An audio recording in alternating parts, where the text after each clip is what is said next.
ever be your first name anyway. So I hope that's okay. If you have any issues with this, then let me know. It's simply the video of me with the PowerPoint, so your names are not involved at all. Feedback at the end, great. Always, you guys are always very positive. You don't need to be. You can tell it how it is. It's very, very useful for me to have some feedback. I don't know if anyone went to the BCA Get Ahead in English session that was on yesterday. Let me know if in the chat window if you did. I thought that was really good, and the head of English there did a great job talking about structure. Our sessions aren't like that. They are very much aimed at the very, very top end, but you know, it's all useful, and going to more than the basics is fantastic. You should have known, Emma, because I asked all the English teachers to post a message in the team channel that it was happening. So they happen every Wednesday at 6 o'clock, and they also run them for geography and history and maths as well.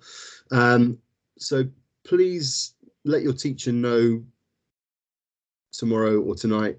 You know, they should have made you aware of it. I'm running one of those actually for the trust on the 17th of March, and my one's on an inspected calls, but it's going to be a very different session to this one. This one is aimed at the top. Okay, so here's the title, if you like. I'm not expecting you to take notes, but some of you I know do. So let me know how your note taking goes. If you want at the end, there's no obligation. So it's a session on how to write about form and structure in the play and inspected calls. And I'm going to run the slides as normal with the opportunity for you to discuss ideas as we go. I thought I'd start with this rather cumbersomely long quote on a PowerPoint slide. I hate it when that happens, but I've done it anyway. Can I just read it to you? So this is from Dr. John Baxendale, who's a literary critic. He knows what he's talking about. At the Bradford Literature Festival in May 2015, he said on an inspector calls, and this is useful, I think, for GCSE students. He says, "There is nothing difficult about the play. It is not expressionistic or experimental, nor is it abstract or symbolic like Music at Night or Johnson over Jordan." Those are the other two famous Priestley plays. He said, "It is a straightforward 3-act play where the action is continuous and the pace brisk. Priestley's language is also not difficult. His dialogue is composed of what he himself called that familiar flat idiom. Now, this facility is not because Priestley couldn't write complex plays with symbolic meanings conveyed in abstract terms using language that is hard to understand. It is because, on the whole, he chose not to. He deliberately chose a wide channel of communication and wanted to reach the widest audience possible. Simplicity to Priestley was a virtue. He once wrote that he wanted to write something that at a pinch could be read aloud in a bar parlour. And a time soon came when I was read and understood in 1,000 bar parlours." Now, I think that's a really interesting little bit of reading for you to do when you study an inspector calls. I personally find Macbeth way easier to write about than an inspector calls. I find Jekyll and Hyde way easier to write about than an inspector calls. And that's because as an English teacher, I've got my brilliant quotes and similes and all of the techniques and the methods, the symbols and the imagery and all of that brilliant stuff that English teachers love so much, the poetry of language. But in this play, we don't have very much of that.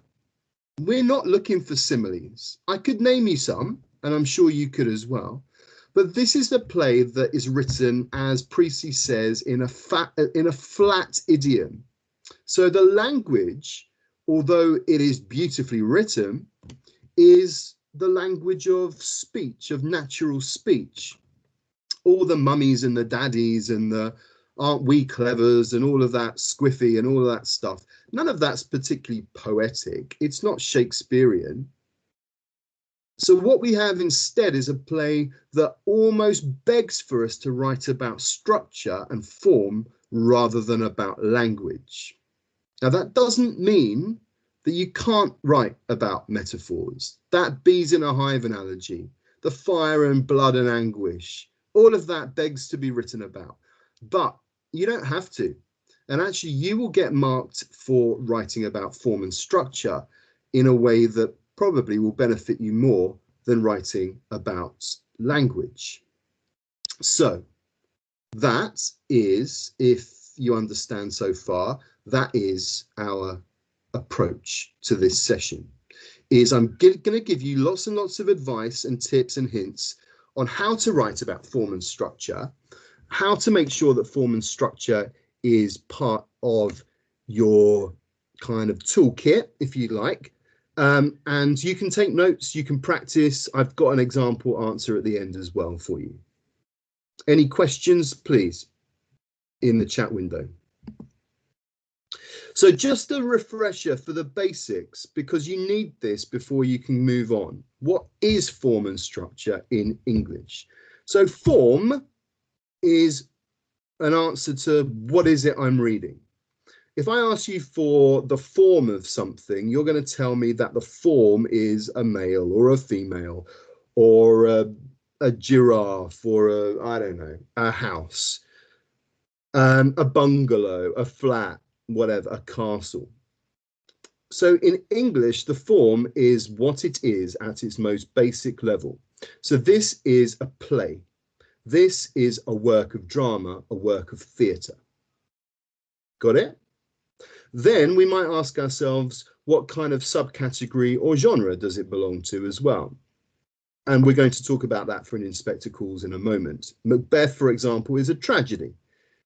It's a Shakespearean tragedy because Shakespeare gets his own genre. Ozymandias is a sonnet. So we can narrow it down. This is form. Genre and form are very similar. But if we think about the type as a form and then the subcategory as a genre, that works. Now, you don't need to distinguish between those things. You simply need to be able to say what you are studying. Okay. Ooh. Now, the session that some of you went to last night talked about what structure is in English. And I've narrowed structure down even further for the play. This is worth writing down, but I share the PowerPoint, so you can have the PowerPoint as and when you wish. But for me, these are the things that I would want to get my head around for AO2, which is method. So the play, in no order, this is in no order. This is when it came to me in my head this morning. See, I leave planning to the last minute as well. Setting. We can talk about the setting as a structural thing. And the idea of setting, it doesn't change in the play. The play is a one set play. It's the large dining room of this, relatively wealthy provincial house. The characterization is part of structure. And when we talk about characterization and structure, we're talking about the way in which characters are introduced, the way in which their dialogue maybe overlaps, the way in which the characters are foils or clash or complement each other. The order of events, which tends to be the first thing students jump on. What order do the events happen in? Is the play chronological? Is it as easy for us to say that as I've just done, or is there something about the play that feels like it's not chronological? I wonder. Type ideas in.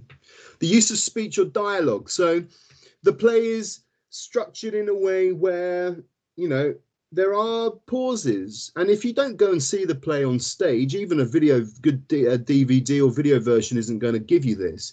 The way in which pauses and silence is used I could do a whole 1 hour session on the way silence is used in an Inspector Calls. It'd be more interesting in silence in Macbeth, I have to say, but silence in an Inspector Calls and the kind of speech patterns and the dialogue patterns. I'm not going to do much on that today, but it's definitely something that we could look at.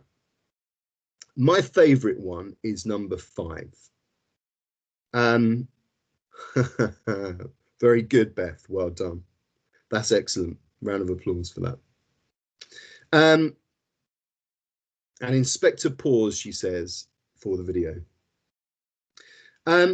Entrances and exits is my favorite one. I wonder if you can come up with a pun for that. So this idea of the way in which characters come on stage and go off stage. Now, there is a lot of movement, considering how few characters there are in the play and how kind of one space and one time it is. There are lots of entrances and exits in the play that I would want you to think about. And then finally, things like shifting focus, shifting mood, shifting tone. Now, all of those, apart from maybe entrances and exits, you could apply structurally to anything at all.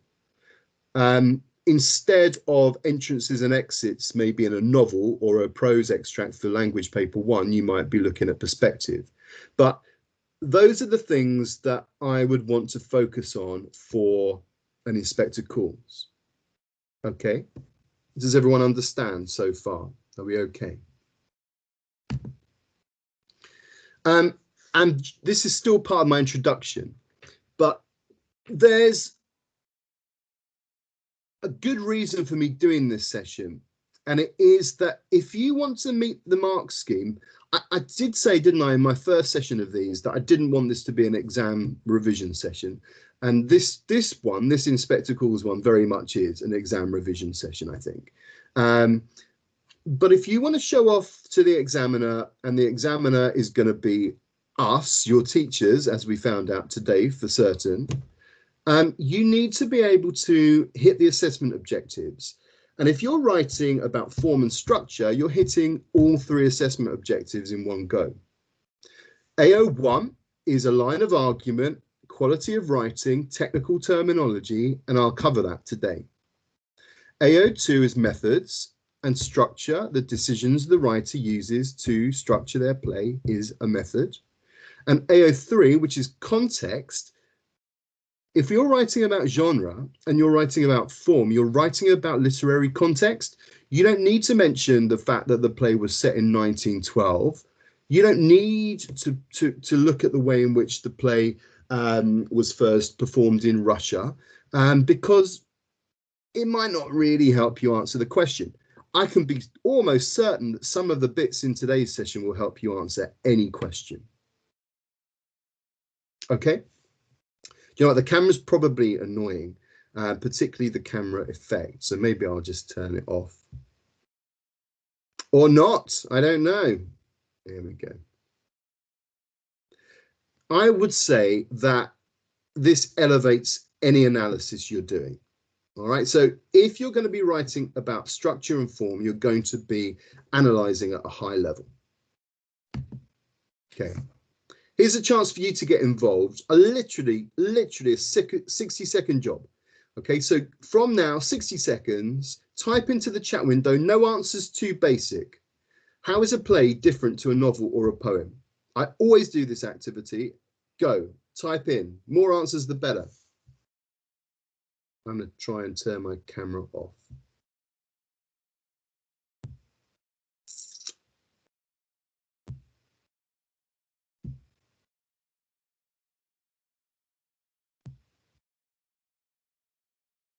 There you go. You can see me in my house now.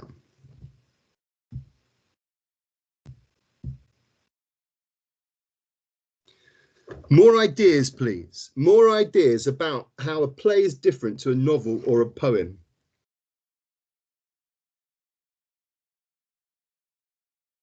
Spoken, performed, mainly dialogue, stage directions, communication and conversation. Novel is mainly narration. Okay, yep, know what you mean. Okay, a really important one, meant to be observed rather than read. Absolutely, absolutely right. Dialogue, stage directions, yep. Usually shorter than novel, yep. On the whole. It depends on how you kind of gauge short length. I mean, if we're talking about the number of words, you probably are right. Purely from the perspective of the character instead of description, the setting, usually part of the theatre. Yes, okay, so the setting doesn't need to be detailed in kind of descriptive prose because it's there in front of you. There have been decisions made by a director and a stage director already in advance to present that. Reader has more control. Okay, control is a really interesting one. Yeah, I think you're right. However, the audience has a degree of control. It is, their framing and so on of the play, I think, is something that you could talk about. And that would work for context as well. Great answers, very nice indeed. Are they all there? One or two that you might have thought were too obvious to type out: costumes, props, lighting, positioning, and there's a posh word for position, which is proxemics. So this idea of characters, the movement and the interaction of characters between place to place. I think that is something that you could possibly have a think about as well. I would certainly look at that at A level. Stage directions, body language, casting. So the decisions made by a director and the choices made by an actor as well. I won't leave that on the screen. You can have this PowerPoint at the end. Okay. Okay, the text is quite small on my screen. I hope that you can read it. So let's cover the basics first and get that out of the way. Form is a context, as I've explained, is the literary context. If you're writing about a play and the other genre characteristics we're going to talk about today, you are writing about context. AQA's examiners were trained, and I was one. They have been trained to give marks to students and mark positively any student who is able to write about form and genre. Okay, you don't need to write about other plays you've seen. You just need to be able to write about form and genre. And structure will hit context if you do it cleverly. We'll cover that. Now, there's a little bit of context background here, but it's rooted in form. So J.B. Priestley, as you will know, some of you, was an essay writer and then a novelist before he ever started to write plays. So in the 1920s, he wrote academic essays. He was a journalist. He worked on the radio. I know some of you know that already. And then wrote novels. And to be frank, none of those we really care about anymore. There are one or two, the ones I mentioned in the previous slides, that are still performed occasionally. But the play is the thing. 1930s, An Inspector Calls was written in 46, or certainly first performed then, and we have this sense then that he became the playwright that we know through An Inspector Calls. The other plays that he wrote were equal comedies and tragedies, but they all tended to be set in domestic environments. So in a house, there's one play that he wrote that is set and confined in a study, I think. There is another play that we'll talk about in a minute, which is set in a similar location to the one that's used in An Inspector Calls. But the one thing that tends to marry them all up is that they all seem to focus on ideas to do with time. Now, I wonder what you think about how time is a theme in An Inspector Calls. Maybe some ideas in the chat window if you'd like. But I'll move on for the sake of timing. So the time in the play is relevant, is interesting, it is important. Look at this summary of a play that he wrote in 1932 called Dangerous Corner. Can anyone tell me anything interesting about this plot summary? So in Dangerous Corner, imagine we were studying that instead. A group of couples endure an evening of crushing revelations before the play returns to the starting point in order for different outcomes to develop. Anyone got any thoughts? So I imagine, I've not seen it, but I imagine that from the longer summary that I read, this is like a dinner party. There are pairs of couples in their 20s, I think, that come together to have this dinner party. And there is a constant stream of like revelations. One person has slept with another person. One person has told a lie to their partner, blah, blah, blah, blah. And these things are slowly revealed throughout the play, and they all come across as pretty horrible people by the end of it. But at the end of the play, there's this there's this switch where it goes right back to the start in the last 5 minutes, Groundhog Day style almost, and we end up back with the opening of the play. Yeah, that's absolutely right, Charlie. It explores the different possibilities of a timeline. But on a more fundamental level, where else are there similarities between an Inspector Calls and this play?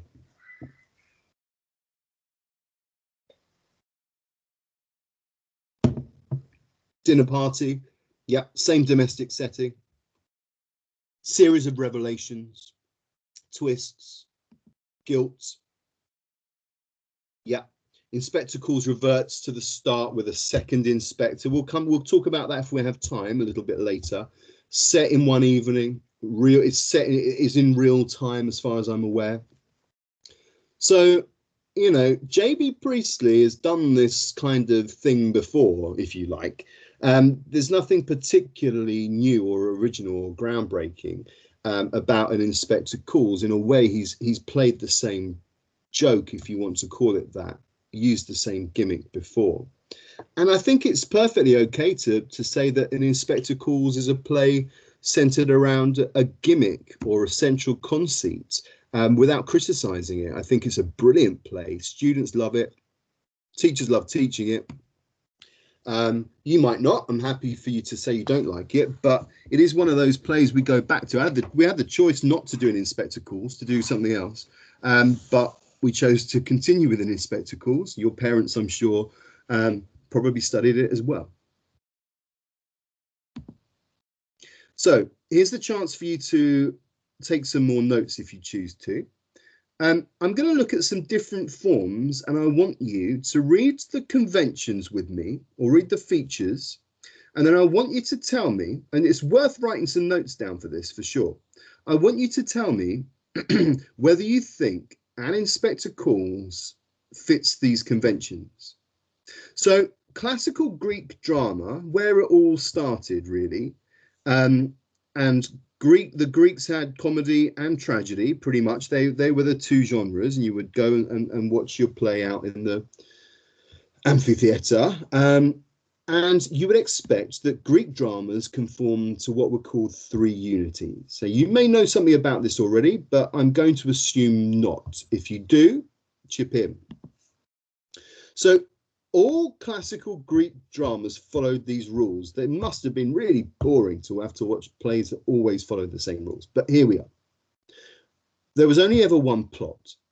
So there's no subplots in a Greek drama. It is one plot. You know, guy loses the girl, wins the girl back, and that's probably not what the Greeks were performing, but you get what I mean. It's a straightforward plot. The subplots and the background and all of the stuff going on in the periphery isn't there. Time. Okay, so all Greek plays conform to the unity of time, so that in a Greek play, stage time and real time are the same.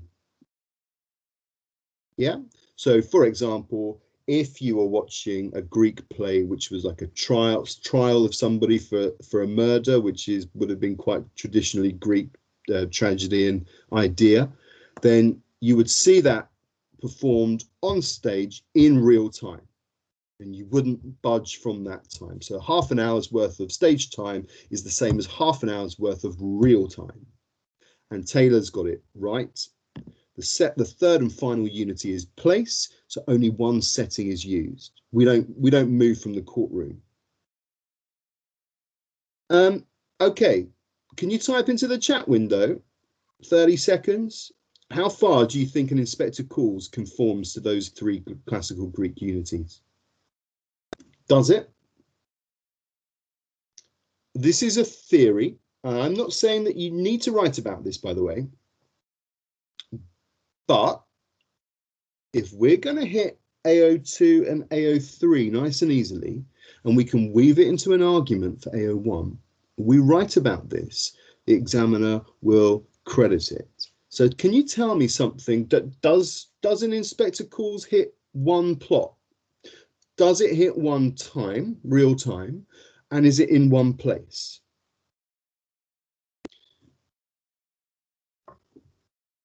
Okay, so Jack's gone for 2 yeses and 1 no. All right.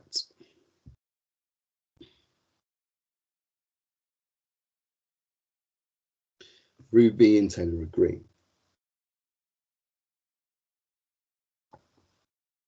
Yeah, it has mentions of other times, but that's not part of the Greek unity of time.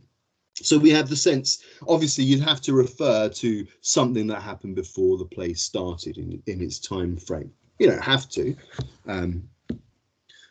One setting, burning mansion, real time, one plot. I mean, we could argue that there's one plot. I understand why you don't want to, and that you might see it as having different strands, but we could say that there's one plot. Once we are introduced to that main plot line after the exposition, I would say that then it does follow that one plot. But there are, okay, subplots that lean off it as well. I would agree with you, by the way, I'm just trying to play devil's advocate a little bit, that in a sense, An Inspector Calls does conform to the classical Greek unities of time and place. The plot, maybe not. Action, sorry, should use the technical term, maybe not. Okay, they don't act out the subplots. Yes, I think that's a good caveat. There's lots of great comments coming in. This is what I want in lessons, and this is coming in thick and fast. Excellent stuff. Yeah, flashbacks. Flashbacks, they are kind of flashbacks, aren't they, to ideas that have happened. We call that extra diegetic, so it happens outside of the frame of the story. Okay, good stuff. We'll come to arcs and things like that in a second. And there's another thing that the Greeks also liked, and that they tended to have what's known as a chorus. Now, you may have come across the term chorus in plays before. I wonder whether or not you have. The idea of a chorus is an actor or a group of actors that come on stage to give some kind of commentary on the play, either what's coming next, or they might stay on and keep kind of delivering their little monologues to the audience, so it keeps the audience focused on what's going on. In Romeo and Juliet, Shakespeare delivers the two households alike in Fair Verona at the start of the play, and basically spoils the entire plot of Romeo and Juliet. So we focus on how it happens rather than what happens. Could you say that the Inspector is a bit like a chorus? Because you might say that he comments on the actions, but isn't directly involved in any of Eva Smith's story. Does that make sense? Any thoughts?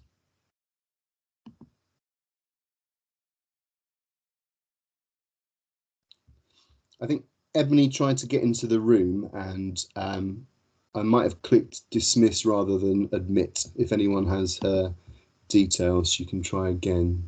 Sorry. So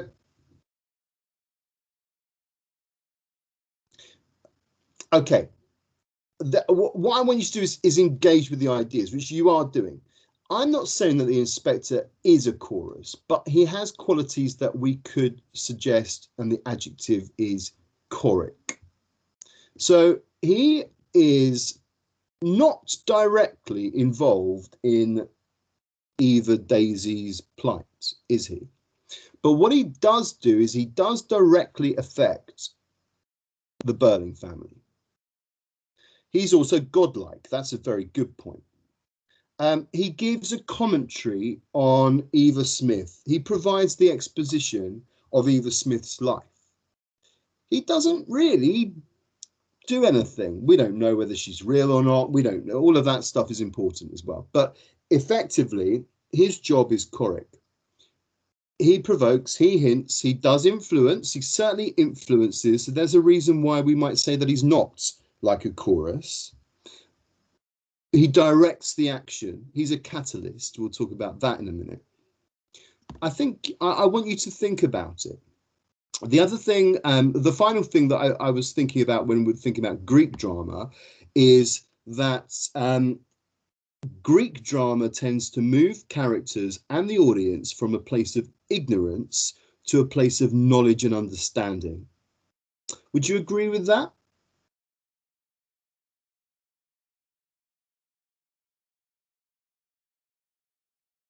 Jack, very nice. Very nice. Um,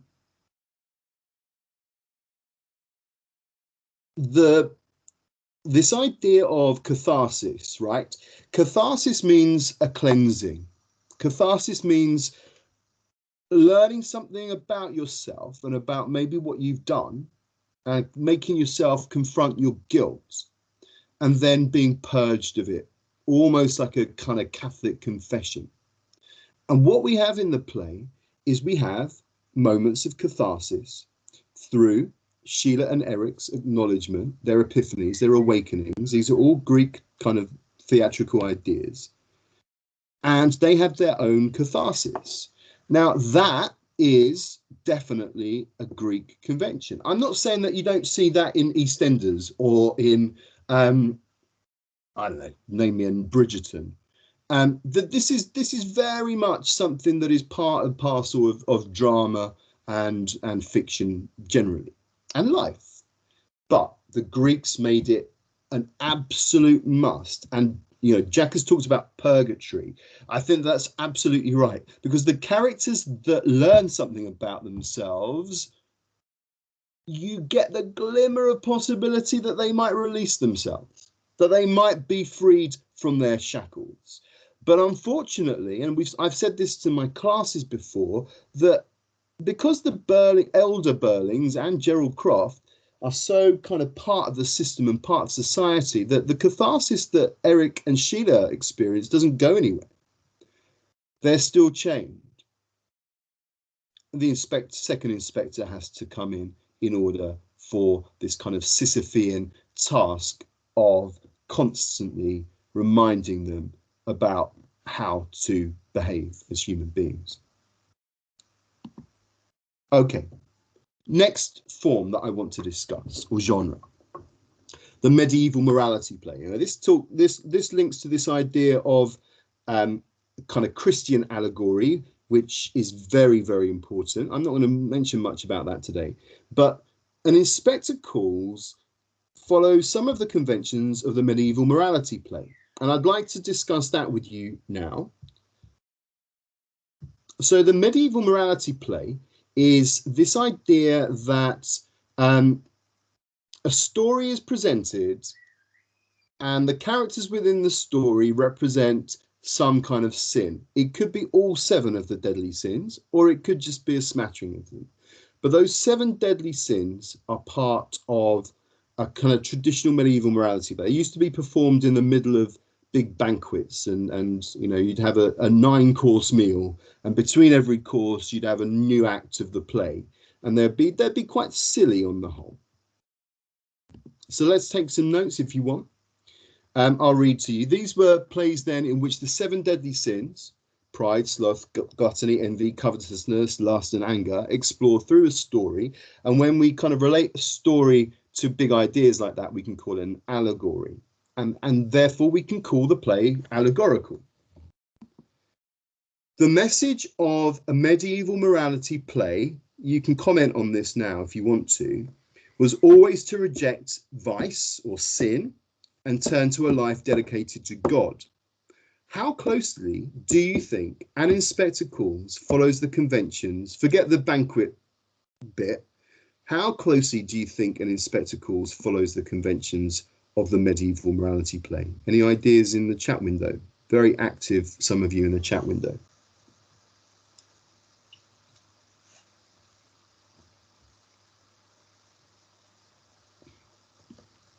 I'm going to suggest that certainly pride, to some extent sloth, gluttony may be combined, envy is there, covetousness is there, lust is definitely there, Anger is hinted at. Chap turns nasty. Now, I know that your teachers have probably gone through this and asked you to think about how each character represents one of the 7 deadly sins. Now, I like that as an argument. I like that as a teaching activity as well. But I would want you to relate that to the medieval morality play genre. So what we're actually discussing here is a rejection, because Priestley frames the play this way. He wants to reject those things, and he instead wants the audience to turn to God. Now, Priestley was a Christian, and the inspector can very easily be seen as a godlike entity who teaches them, provides moments of catharsis and awakening for the characters. The characters are prompted by their vices. I agree with the point, the counter argument. Instead of dedicating themselves to God, about dedicating themselves to different political view. Yes, I think you're absolutely right. What would God want? Would God be a socialist? That's an interesting little debate and argument to have. But let's think about the allegory and how those different characters represent maybe different ideals. Good, excellent. Here's another. There's 2 more different genres that I want to think about, or forms. A well-made play. I don't know if anyone's heard of the idea of the well-made play. That's the term. That's the technical term. A well-made play. One of my favourite well-made plays is called A Doll's House by Henrik Ibsen, which was written about 80 years before in Inspector Calls, and it was really controversial in its day. But a well-made play is a bit like a Greek tragedy in the sense that it has certain rules that need to be followed. So let's have a look at those rules. It was popular in the 19th century, and absolutely certainly J.B. Priestley would have been aware. So these are the things that you want to write down, or you maybe want to think about. By the way, you don't need to write a well-made play in the exam. What would be useful would be to think about each of these bullet points and write about them. A significant part of the plot has already happened before the play begins. Is that true or false in an Inspector Calls? Yeah. Well, we can debate the realness of Eva Smith, but what the inspector is presenting us with is the story that's happened in the past 2 or 3 years to this girl. Okay, so yes to that. An opening scene in which characters and their contexts are introduced. We could call that exposition. Does that happen in an Inspector Calls? Doesn't start with a fight, does it? Doesn't start with the inspector coming in. Does it start with an introduction to characters and contexts? Yeah. Okay, so it does that as well. So far so good. We would consider this to be a well-made play. Now this one is interesting. Has anyone got any comments on this? Letters or other missives. So a missive is like a message of some sort, which find their way to the wrong people, often revealing a secret. Is that something that an Inspector Calls follows? The ring is interesting. As a symbol, the ring is interesting. I was thinking more of something else that maybe affects more of the characters on stage. Alcohol. Again, that's a symbol, and I would want to have a look at the symbol maybe in more detail. Right. Okay, the photograph. The photograph is the thing for me that is your message or your letter alternative. The diary works in that way as well. Of course, we don't know if there was a diary. We don't know if there is a photo. There is a photo, but is the photo different? And Gerald wants to discover the truth behind the photo and so on. But it almost falls into the right hands. So there's a kind of contradiction in terms there. But I would definitely say that it's a little bit like the letter that's dropped on the floor that somebody picks up and reads, except this time, because the inspector is godlike, he has this kind of omnipotence, He is able to direct the traffic. He is able to direct the right characters to the photo at the right times. Acts that end with moments of climax, true or false?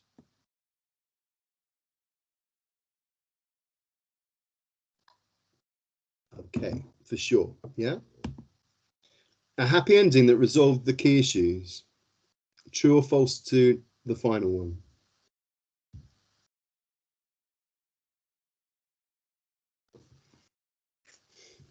Okay, well, we could have a debate.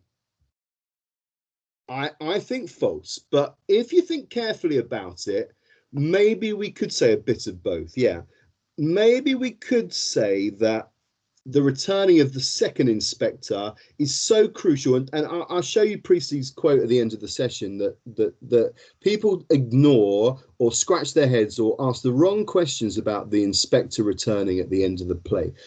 That Priestley wanted people to think that this wasn't the same inspector, that this wasn't necessarily a timeline infringement or some kind of magic, that actually there is a new inspector who will push harder or push in a different way.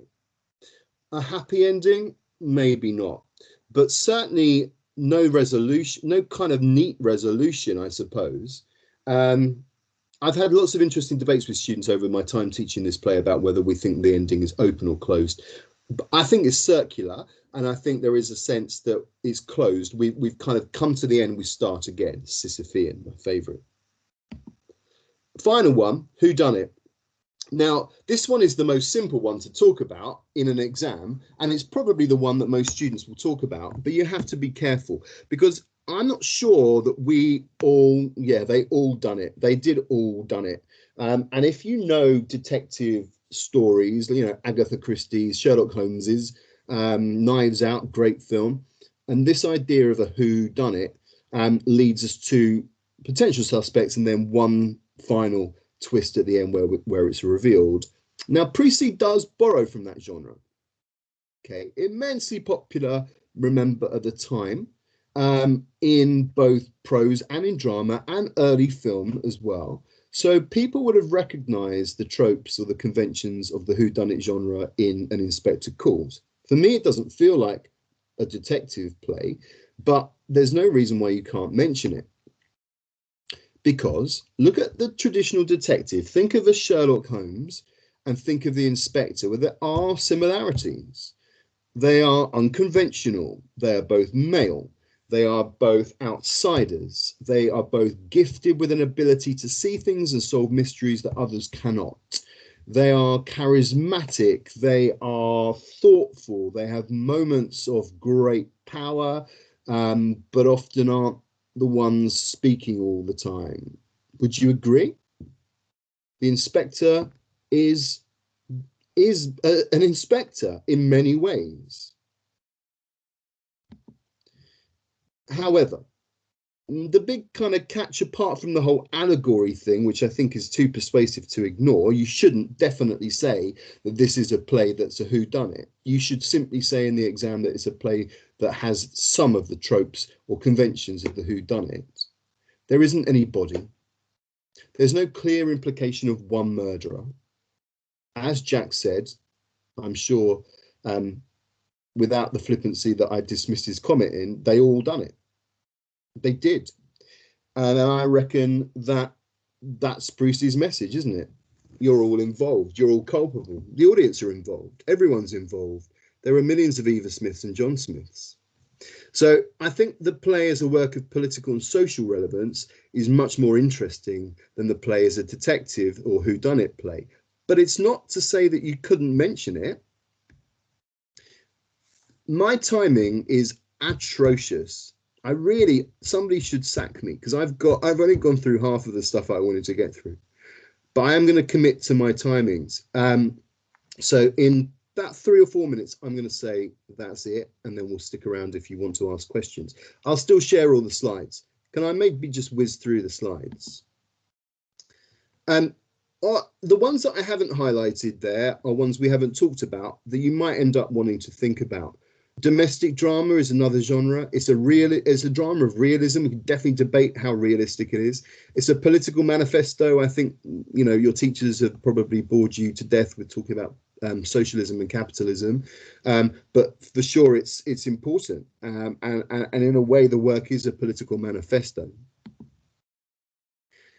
Somebody earlier on talked about dramatic structure, and this slide gives I think the clearest overview that I could find, and I will probably teach this as well in the classroom when you come back, of the arc. We call it an arc, narrative arc, dramatic narrative arc. So exposition at the start, a catalyst, probably the inspector's arrival, rising action. So as we move towards the first climax, or maybe the big climax, which might end up with the inspector's final speech, and then it falls away.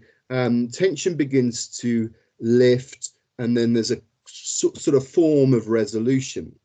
And the play does fit that dramatic structure. You could argue that each act has its own dramatic structure like that as well. Another way to revise maybe structure is tension graphs. And a good way to use a tension graph is for you to sit at home and pick out the 10 most important plot points in the play, and then plot them on the tension graph. And you will see that it moves up and down and up and down, up and down, and probably down and then maybe up again. So the play kind of has its own natural energy. And I would love students to be able to write about how the play feels, its shape. I think that that's really important. Now, again, I haven't got time to do this in detail, but entrances and exits is really important. So the way in which characters come on stage, when they come on stage, when they leave the stage, how long they're gone for, whether they come back again. For me, structure is all about things like that in a play. You should do it for Macbeth as well, but it's actually more interesting in an Inspector Calls. The way in which the characters shift, and they leave, or they go away for a minute to let the men have a conversation, and blah blah blah. And Gerald goes off and has a cigarette, but actually goes to do some of his own detective work. The most important dramatic moment is probably Eric's turning up at the end of Act 2, beginning of Act 3.